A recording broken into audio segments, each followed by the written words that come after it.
रूस और यूक्रेन के बीच चल रही जंग के बीच आज दुनिया को डराने वाली खबर आई। रूस और यूक्रेन के बीच इस जंग में परमाणु युद्ध के मुहाने पर यह जंग पहुंच चुकी है, ऐसा एहसास हुआ। जैसे जैसे यूक्रेन में जंग तेज हो रही है, दुनिया पर परमाणु हथियारों का खतरा भी बढ़ गया है। राष्ट्रपति व्लादिमीर पुतिन के ताजा फैसले के बाद रूस ने अपने न्यूक्लियर दस्ते को अलर्ट कर दिया है। अब रूस ने परमाणु हमले की तैयारी शुरू कर दी है। रूस की न्यूज एजेंसी स्पुतनिक के मुताबिक न्यूक्लियर कमांड एक्टिवेट कर दिया गया है। स्पुतनिक का दावा है कि रूस के रक्षा मंत्री ने राष्ट्रपति पुतिन को बताया है कि न्यूक्लियर ट्रायड स्टैंड बाय पर रखा गया है। इसका मतलब है कि रूस की एयरफोर्स, आर्मी और नेवी परमाणु हमले के लिए अब तैयार है। रूस ने परमाणु हथियारों से लैस सबमरीन को हाई अलर्ट पर रख दिया है। इंटर सबकॉन्टिनेंटल न्यूक्लियर मिसाइल को भी हाई अलर्ट पर रखा गया है। परमाणु हथियारों से लैस स्ट्रेटेजिक बॉम्बर्स भी अलर्ट पर हैं। रूस में डेवलपमेंट पुतिन के कल के आदेश के बाद हुई। अमेरिका और ईयू जो आर्थिक प्रतिबंध लगा रहे हैं, उसके बाद कल राष्ट्रपति पुतिन ने रशियन न्यूक्लियर डेटरेंट फोर्स को अलर्ट पर रहने के आदेश दिए थे। पुतिन ने रक्षा मंत्री और आर्मी चीफ से कहा कि वो रशियन न्यूक्लियर डेटरेंट फोर्स को जंग के लिए अलर्ट कर दें। इसके साथ ही पुतिन ने चेतावनी दी थी कि अगर अमेरिका या नेटो ने रशियन इकोनॉमी के खिलाफ प्रतिबंध लगाना जारी रखा या यूक्रेन की मिलिट्री को मदद करते रहे तो रूस परमाणु हथियारों से जवाब देने के लिए तैयार रहेगा। परमाणु हथियारों से लैस मिसाइलों को फायर करने का मतलब है चंद सेकंड में लाखों लोगों की मौतें। रशियन न्यूक्लियर डेटरेंट फोर्सेस को अलर्ट करने का क्या मतलब है, यह भी समझ लेते हैं। रशियन न्यूक्लियर डेटरेंट फोर्सेस का मतलब उस फोर्स से है जो परमाणु हमलों से बचा सके और जवाबी हमला कर सके। Nuclear deterrence theory cold war के वक्त इस्तेमाल की गई थी। सेकेंड वर्ल्ड वॉर के बाद जब अमेरिका और सोवियत संघ के बीच तनाव बढ़ा, तब दोनों देशों के बीच परमाणु हथियार बनाने की होड़ लग गई। तब अमेरिका ने न्यूक्लियर डेटरेंस स्ट्रैटेजी अपनाई। इसका मतलब था अगर सोवियत संघ किसी भी देश पर परमाणु हमले की कोशिश करता है तो अमेरिका उसका जवाब देगा और जवाबी कार्रवाई में उससे भी बड़ा हमला करेगा।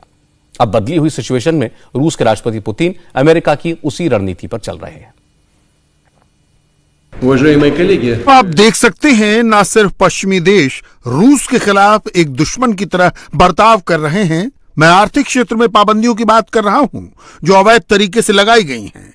इनके बारे में सब बहुत अच्छी तरह जानते हैं, लेकिन नेटो के जो बड़े सदस्य देश हैं, वहां के नेता हमारे खिलाफ आक्रामक बयानबाजी कर रहे हैं। इसलिए मैं रूस के रक्षा मंत्री और सेनाध्यक्ष को यह ऑर्डर देता हूं कि वो न्यूक्लियर फोर्स को जंग के लिए हाई अलर्ट वाले स्तर पर कर दें।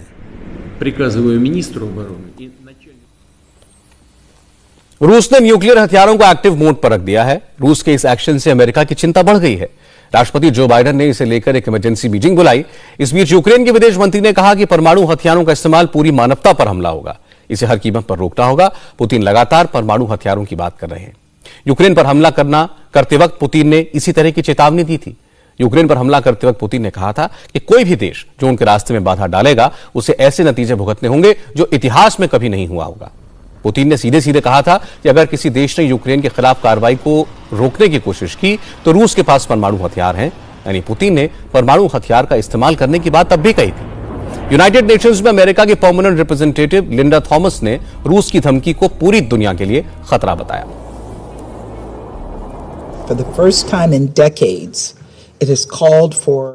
कई दशकों में पहली बार इस महासभा में आपातकालीन विशेष सत्र बुलाया गया है।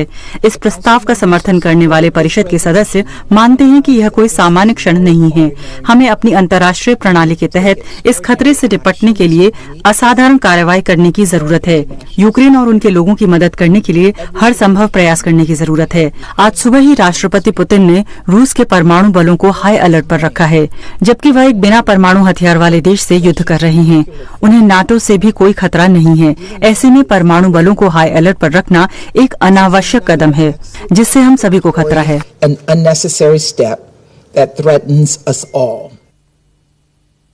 भले ही पुतिन ने अपनी न्यूक्लियर फोर्स को एक्टिवेट कर दिया हो, लेकिन ऐसा लगता नहीं कि रूस परमाणु हथियारों का कभी इस्तेमाल करेगा। पुतिन भी ये बात जानते हैं कि न्यूक्लियर अटैक का क्या मतलब होता है। ये बात सही है कि रूस को यूक्रेन से इतने जबरदस्त मुकाबले की उम्मीद नहीं थी। रूस को लग रहा था कि उसकी सेना 1-2 दिन में यूक्रेन की राजधानी कीव पहुंच जाएगी। आज 5 दिन हो गए, अब तक कीव पर कब्जा नहीं हो पाया।